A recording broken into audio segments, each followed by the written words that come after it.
Last night, on the most recent episode of Tucker Carlson's White Supremacy Power Hour, he took issue once again with Ilhan Omar, who just keeps cropping up. For some reason, Tucker Carlson has a problem with her, and he took issue with her not just as an individual, but as a symptom of something worse. The United States is the kindest, most open-minded place on the planet.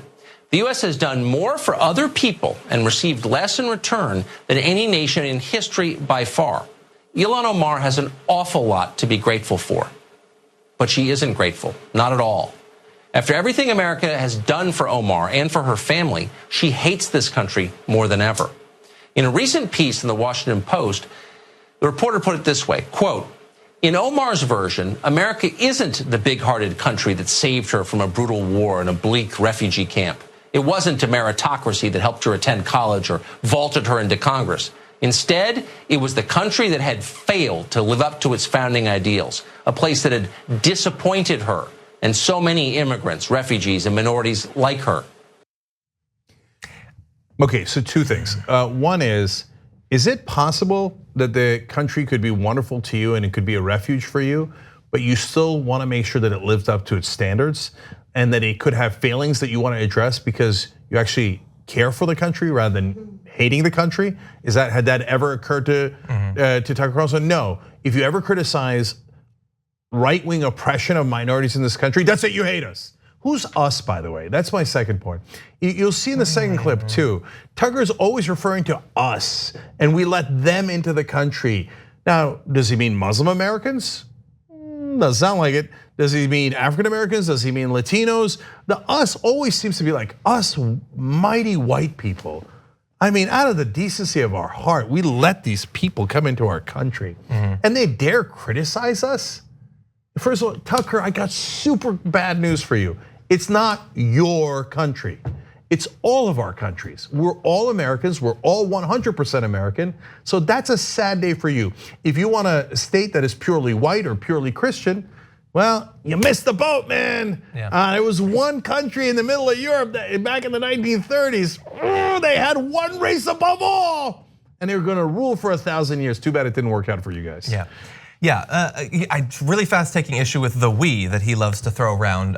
So I know, back when that particular group of refugees was brought in from Kenya, he didn't have a show. But if he did, you know a little bit about Tucker. Would he have supported that? Would he have supported bringing those? Because he said we let them in, as if he supports that. I mean, recently, has he been a big proponent of letting refugees come into the US? Yeah, no, Tucker, you didn't let anyone in. You're 100% against it, including when Ilhan Omar came from Somalia.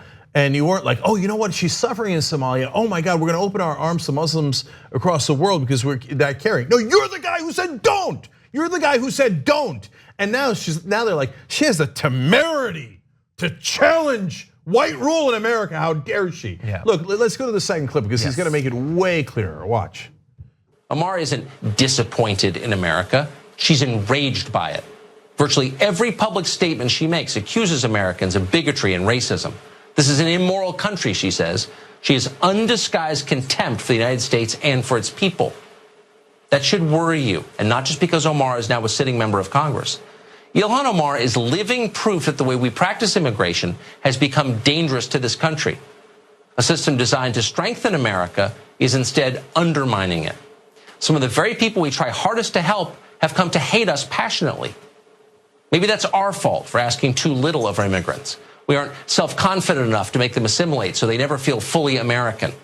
Or maybe the problem is deeper than that. Maybe we're importing people from places whose values are simply antithetical to ours. Who knows what the problem is? But there is a problem. And whatever the cause, this cannot continue. It's not sustainable. No country can import large numbers of people who hate it and expect to survive. The Romans were the last to try that with predictable results. So be grateful for Ilhan Omar, annoying as she is.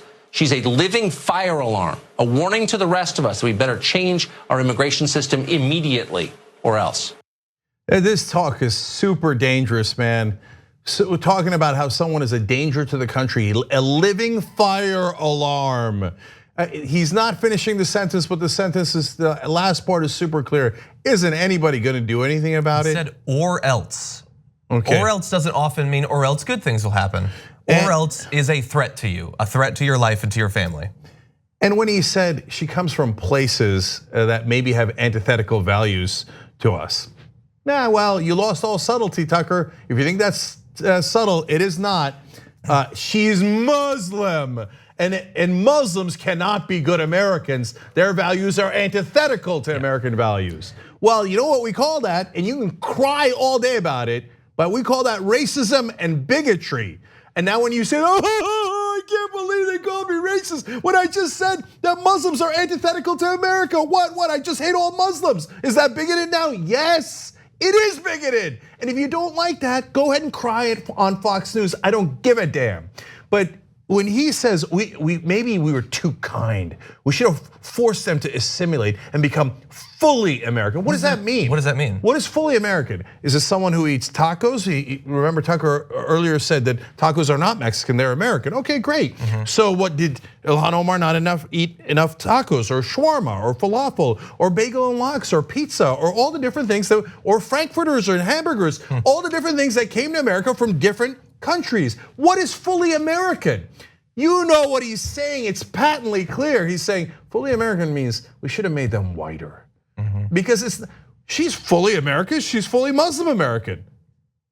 Oh, that doesn't count, does it, Tucker? That doesn't count, right? See, that's why we call you racist, because you are, and it's obvious. But look, him inciting people against her is the really dangerous part. He not only incites racism and bigotry against all Muslims and also African Americans. He said, okay, one more thing. He says she hates us passionately. Who's us? She wants justice for African Americans. Please don't shoot African Americans if they're unarmed. I don't think that's an unfair request. I think African Americans are part of us. So that's not hating us, that's protecting us. Tucker, do you think African Americans are part of us? It doesn't sound like it, because when she's going to protect African Americans, you're saying she hates us. You know what, look, he's got a Fox News audience and they're incredibly dumb. So for them, that probably sounds sophisticated. He thinks he's being subtle. So, and then they'll cry about this too. Oh my God, you can't call our audience dumb. Well, they never catch any of your stupid tricks. By the way, he has this faux intellectualism where he says, and the last time it was tried was the Roman Empire, and how did that turn out, right? Yeah, that's not true. That's not, what are you talking about? That was the last time there was immigration. He's only referencing Rome because that's what white supremacists do. Every time. They have these weird things about Roman mythology and Norse mythology, and they think pick one or the other and it buttresses the fact why white people are better than everyone else. That's what they do, that's what he's referencing. All of this is just cribbed from Stormfront, that's all it is, and that's why all of those white supremacist groups say that they love his message and he does it better than they do. He's just saying the Somalis shall not replace us. It's the replacement theory, that's all it is. We're bringing in people, they're gonna sleep with your woman and they're gonna kill your kids. That's what he's saying, that's what his show is. Yeah, and so, God damn it, he's against war and now he's realized, oops, all of our politicians are bought, okay? He's against that particular war right now. I hate when people say he's against war. Okay, but he is against that war, and for all the wrong reasons. Remember, he decided he was wrong about the Iraq war, that we shouldn't have gone in because they're just monkeys.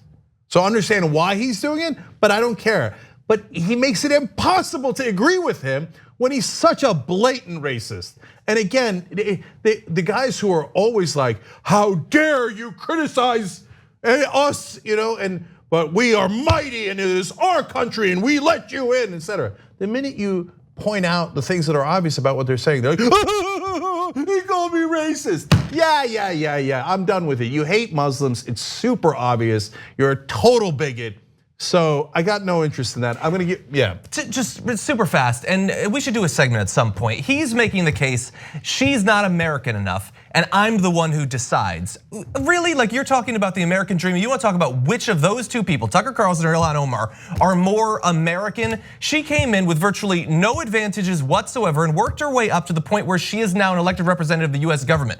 Tucker Carlson was handed a career from his rich, well-connected family. He's been handed a fortune, he's literally an heir. He's never done an actual day of work in his entire life. And his show is just identifying groups of Americans that his singularly old white male audience should hate. That's all it is. There's nothing American about that. Whereas she is a literal example of the American dream that should inspire not only people who were born here, but everyone who hopes to become an American someday.